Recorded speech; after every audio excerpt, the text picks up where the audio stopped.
ഇന്ന് നമ്മുടെ ക്ലിനിക്കിലൊക്കെ ഒരുപാട് പേഷ്യൻസ് കൊളസ്ട്രോൾ കൂടിയിട്ടുണ്ട്, കൊളസ്ട്രോൾ കുറയാൻ എന്താ മാർഗം, ഇങ്ങനെ കുറേ പേഷ്യൻസ് നമ്മുടെ ക്ലിനിക്കിൽ വരുന്നുണ്ട്.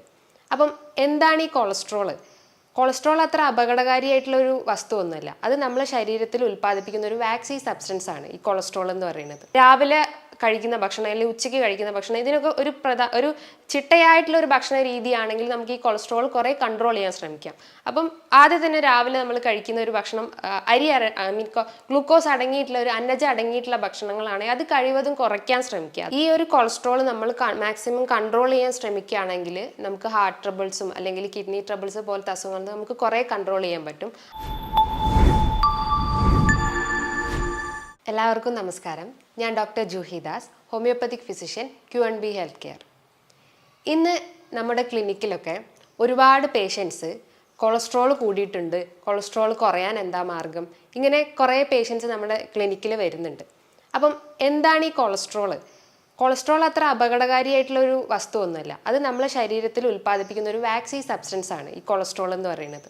അപ്പം അതിൻ്റെ പ്രധാന ധർമ്മങ്ങൾ എന്തൊക്കെയാണെന്ന് നമുക്ക് നോക്കാം. പ്രധാനമായിട്ട് അത് നമ്മളെ കോശങ്ങൾ, അതായത് ടിഷ്യൂസിനെ ബിൽഡപ്പ് ചെയ്യാൻ സഹായിക്കുന്നു.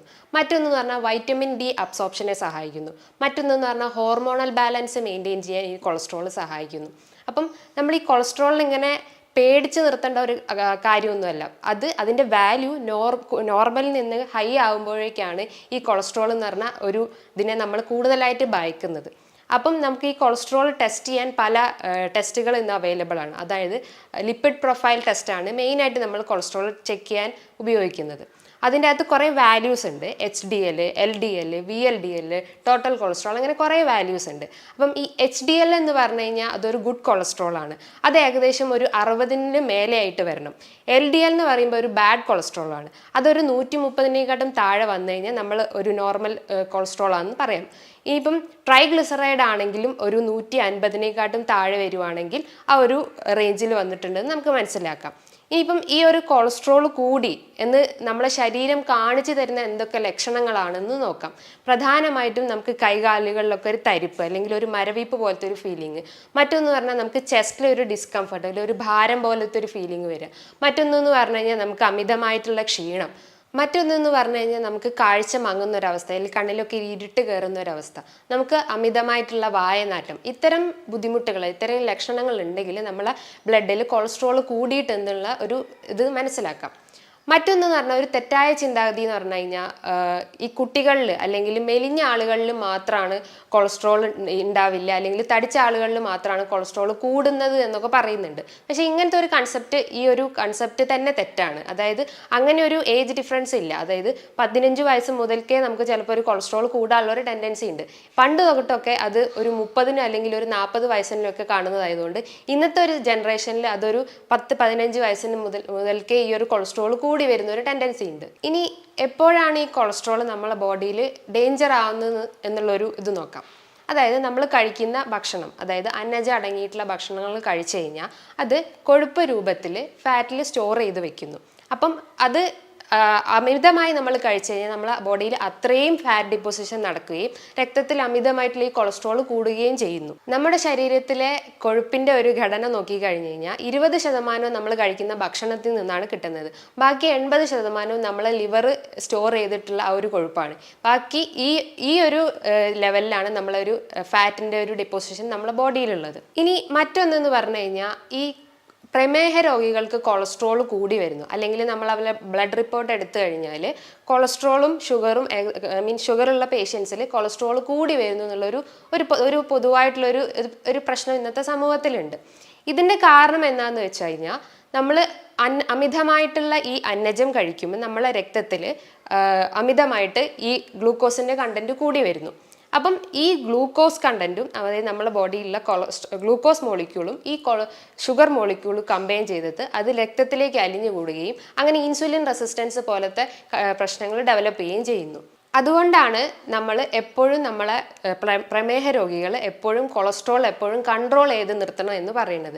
അപ്പം ഇത്തരം ലക്ഷണങ്ങൾ അല്ലെങ്കിൽ ഇത്തരം കൊളസ്ട്രോൾ കൂടി ഒരു ബുദ്ധിമുട്ടുണ്ടെങ്കിൽ നമ്മൾ ഭക്ഷണത്തിൽ കുറേ മാറ്റങ്ങൾ വരുത്തണം. നമ്മൾ പറഞ്ഞു ഈ കൊളസ്ട്രോൾ എന്ന് പറയുന്നത് നമ്മൾ കഴിക്കുന്ന ഭക്ഷണത്തിലൂടെ തന്നെയാണ് ഈ ഒരു ബുദ്ധിമുട്ട് വരുന്നത്. അപ്പം നമ്മൾ രാവിലെ കഴിക്കുന്ന ഭക്ഷണം അല്ലെങ്കിൽ ഉച്ചയ്ക്ക് കഴിക്കുന്ന ഭക്ഷണം ഇതിനൊക്കെ ഒരു ചിട്ടയായിട്ടുള്ള ഒരു ഭക്ഷണ രീതിയാണെങ്കിൽ നമുക്ക് ഈ കൊളസ്ട്രോൾ കുറേ കൺട്രോൾ ചെയ്യാൻ ശ്രമിക്കാം. അപ്പം ആദ്യം തന്നെ രാവിലെ നമ്മൾ കഴിക്കുന്ന ഒരു ഭക്ഷണം മീൻ ഗ്ലൂക്കോസ് അടങ്ങിയിട്ടുള്ള ഒരു അന്നജം അടങ്ങിയിട്ടുള്ള ഭക്ഷണങ്ങളാണെങ്കിൽ അത് കഴിവതും കുറയ്ക്കാൻ ശ്രമിക്കുക. അതായത് അരി എന്ന് പറഞ്ഞാൽ ഈ വെള്ള അരി പോലത്തെ ഉണ്ടാക്കിയ അല്ലെങ്കിൽ അരി പുളിപ്പിച്ചിട്ടുണ്ടാക്കിയ ഭക്ഷണങ്ങൾ ഉണ്ടെങ്കിൽ അതൊക്കെ കഴിവതും കുറയ്ക്കാൻ ശ്രമിക്കുക. പകരം പ്രോട്ടീൻ ആയിട്ടുള്ള കണ്ടന്റ് കൂടുതലായിട്ട് ഉൾപ്പെടുത്താൻ ശ്രമിക്കുക. അതേപോലെ തന്നെ നമ്മളെ ബോഡിയിൽ എപ്പോഴും ഒരു ബാലൻസ് ഡയറ്റ് മെയിൻറ്റെയിൻ ചെയ്യുക. അതായത് ഒരു കാർബോഹൈഡ്രേറ്റ് ഒരു 500% അല്ലെങ്കിൽ 50%, പ്രോട്ടീൻ ആണെങ്കിൽ ഒരു 20%, ഫാറ്റ് ആണെങ്കിൽ ഒരു 30%, അങ്ങനെ ഒരു ബാലൻസ് ഡയറ്റ് മെയിൻറ്റെയിൻ ചെയ്യുകയാണെങ്കിൽ നമുക്ക് ഈ കൊളസ്ട്രോൾ പോലത്തെ ബുദ്ധിമുട്ടുകൾ മാറ്റാൻ ശ്രമിക്കാവുന്നതാണ്. അതേപോലെ തന്നെ നമുക്ക് പ്രോട്ടീൻ റിച്ച് ആയിട്ടുള്ള ഈ പയറുവർഗ്ഗങ്ങൾ എടുക്കുന്നത് ഒരു പ്രശ്നമില്ല. കാരണം ചിലർ ചോദിക്കും പയറൊക്കെ എടുത്തു കഴിഞ്ഞാൽ നമുക്ക് ഗ്യാസ് കയറുമോ, അങ്ങനത്തെ ബുദ്ധിമുട്ടുകൾ ഉണ്ടോ എന്നൊക്കെ ചോദിക്കും. അങ്ങനത്തെ ഒരു പ്രശ്നമൊന്നും ഉണ്ടാവില്ല. കാരണം അത് കൂടുതൽ ഫൈബർ റിച്ച് ആയതുകൊണ്ട് നമ്മുടെ ഡൈജഷൻ കുറച്ചുകൂടി എളുപ്പമാക്കുകയും ചെയ്യും. മറ്റൊന്ന് പറഞ്ഞാൽ നമ്മൾ ചപ്പാത്തിയൊക്കെ കഴിക്കുമ്പം അതിൻ്റെ കൂടെ തന്നെ നമുക്ക് എന്തെങ്കിലും മുട്ടയായിട്ടോ അല്ലെങ്കിൽ സാലഡായിട്ടോ അല്ലെങ്കിൽ വെജ് സാലഡായിട്ടുള്ള ഭക്ഷണങ്ങൾ കൂടുതലായിട്ടും ഉൾപ്പെടുത്താൻ ശ്രമിക്കുക. മറ്റൊന്നെന്ന് പറഞ്ഞു കഴിഞ്ഞാൽ നമുക്ക് തൈര് അല്ലെങ്കിൽ പ്രോബയോട്ടിക് ആയിട്ടുള്ള ഐറ്റംസ് ആയിട്ടുള്ള തൈരൊക്കെ കൂടുതലായിട്ട് എടുത്തു കഴിഞ്ഞാൽ അത്രയും നമുക്ക് കൊളസ്ട്രോൾ കൺട്രോൾ ചെയ്യാൻ പറ്റും. ഇനിയിപ്പോൾ രാത്രിയാണെങ്കിൽ രാത്രി നമ്മൾ കഴിവതും ഭക്ഷണങ്ങൾ കുറയ്ക്കാൻ ശ്രമിക്കുക. അതും കഴിക്കുകയാണെങ്കിൽ തന്നെ ഒരു മിതമായ രീതിയിൽ ഭക്ഷണം കഴിക്കാൻ ശ്രമിക്കുക. പിന്നെ കഴിവതും നമ്മൾ വൈകുന്നേരങ്ങളിലൊക്കെ ചായ കുടിക്കുകയാണെങ്കിൽ കഴിവതും ഷുഗർ, അതായത് പഞ്ചസാര ഇട്ട ചായ കഴിവതും ഒഴിവാക്കാൻ ശ്രമിക്കുക. പകരം ചെറുതായിട്ടുള്ള ചെറിയ ചെറിയ ഭക്ഷണങ്ങൾ ഉൾപ്പെടുത്താൻ ശ്രമിക്കുക. അതായത് ചെറിയ ചെറിയ ബദാം, വാൽനട്ട് പോലത്തെ നട്ട്സൊക്കെ ഉപയോഗിക്കുകയാണെങ്കിൽ കുറേ നമുക്ക് കൊളസ്ട്രോൾ കൺട്രോൾ ചെയ്യാൻ പറ്റും. ഈ കാഷ്യൂനട്ട് നമ്മൾ അധികമായി എടുക്കാൻ പാടില്ല. അത് നമ്മളെ കൊളസ്ട്രോൾ കൂട്ടുന്ന ഒരു ടെൻഡൻസി ഉണ്ട്. അതേപോലെ തന്നെ നമ്മൾ ഫ്രൂട്ട്സ് എടുക്കുകയാണെങ്കിൽ അത് ജ്യൂസ് രൂപത്തിൽ എടുക്കാത്തതിന് പകരം അങ്ങനെ തന്നെ ഫ്രൂട്ട്സ് രൂപത്തിൽ തന്നെ കഴിവതും കഴിക്കാൻ ശ്രമിക്കുക. അതായത് പേരക്ക, ഓറഞ്ച് ഇങ്ങനത്തെ ഫ്രൂട്ട്സ് ഒക്കെ കഴിവതും കഴിക്കാൻ ശ്രമിക്കുക. അതേപോലെ തന്നെ ഇപ്പോൾ ഒരു പ്രസൻ്റ്ലി ഉള്ളൊരിതാണ് ഈ കൊളസ്ട്രോള് പുരുഷന്മാരിലാണ് വർദ്ധിച്ചു വരുന്നത്. സ്ത്രീകളിൽ കമ്പാരിറ്റീവ്ലി കുറവാണ്. സ്ത്രീകളിൽ ഒരു മെനോപോസിന് ശേഷമാണ് പിന്നെയും കൊളസ്ട്രോൾ കൂടി വരുന്നത്. സ്ത്രീകളിലത് കൂടി വരാനുള്ള കാരണം എന്ന് വെച്ചാൽ അവരെ ഈസ്ട്രോജൻ ലെവൽ കുറയുന്നത് കൊണ്ടാണ് ഈ മെനോപോസിന് ശേഷം സ്ത്രീകൾക്ക് കൊളസ്ട്രോൾ കൂടി വരാനുള്ള ഒരു ടെൻഡൻസി ഉള്ളത്. ഇത്തരം ഡയറ്റുകളൊക്കെ നമ്മൾ ഫോളോ ചെയ്യാൻ ശ്രമിക്കുകയാണെങ്കിൽ നമ്മളുടെ ലിവറിൻ്റെ പ്രവർത്തനം കറക്റ്റ് ആവുകയും നമ്മളെ കൊളസ്ട്രോളിൻ്റെ ലെവൽ നമുക്ക് മെയിൻറ്റെയിൻ ചെയ്യാൻ പറ്റുന്നതാണ്. ഈ ഒരു കൊളസ്ട്രോൾ നമ്മൾ മാക്സിമം കൺട്രോൾ ചെയ്യാൻ ശ്രമിക്കുകയാണെങ്കിൽ നമുക്ക് ഹാർട്ട് ട്രബിൾസും അല്ലെങ്കിൽ കിഡ്നി ട്രബിൾസ് പോലത്തെ അസുഖങ്ങൾ നമുക്ക് കുറേ കൺട്രോൾ ചെയ്യാൻ പറ്റും.